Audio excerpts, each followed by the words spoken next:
Oke, selamat datang. Kali ini, kita bakal bongkar cerita luar biasa di balik zaman keemasan dinasti Abbasiyah. Ini loh, era pencerahan yang benar-benar mengubah dunia.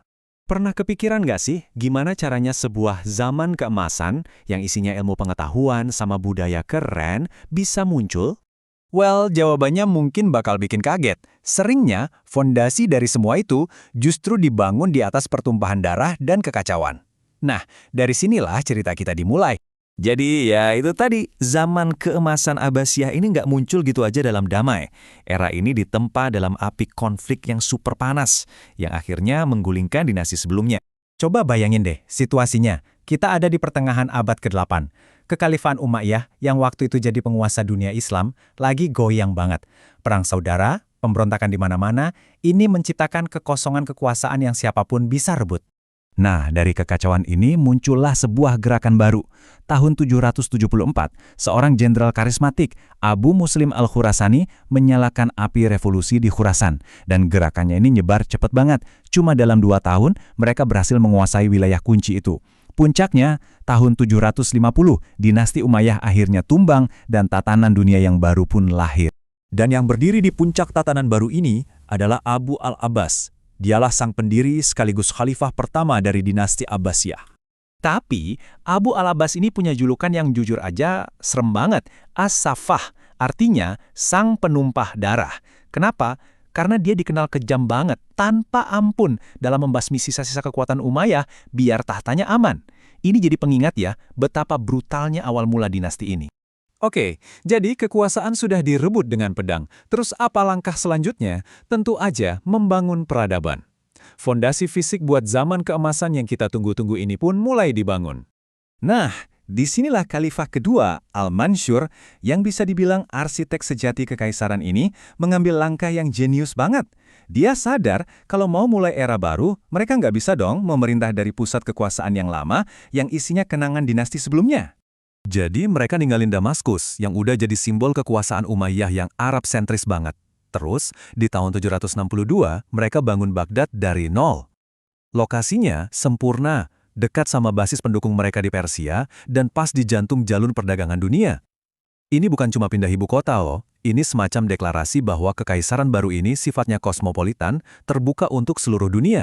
Dan dari awal banget, Baghdad itu memang nggak dirancang cuma buat jadi pusat politik. Sengaja dibangun untuk jadi magnet, buat narik para cendekiawan, seniman, dan pemikir dari mana-mana. Tujuannya satu, jadi pusat pembelajaran dunia. Nah, dengan fondasi politik dan fisik yang udah kokoh, panggung buat era kemasan Islam yang legendaris itu akhirnya siap. Jadi, dinasti Abbasiyah ini kan berkuasa lama banget ya, sekitar 5 abad.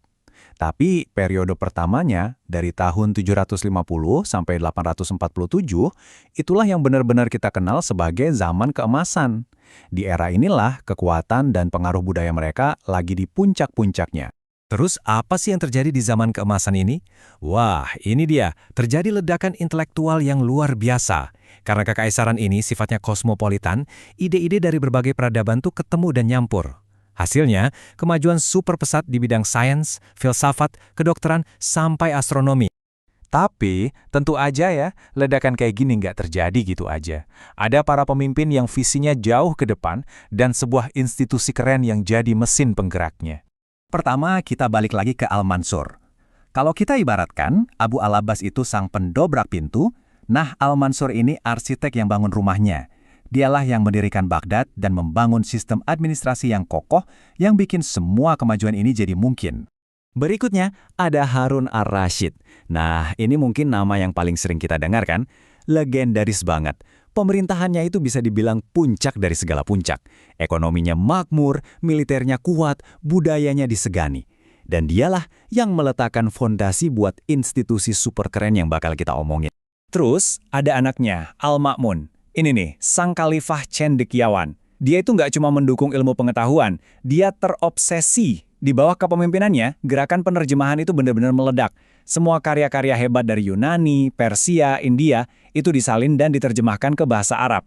Bisa dibilang, dia menyelamatkan ilmu-ilmu itu dari kepunahan.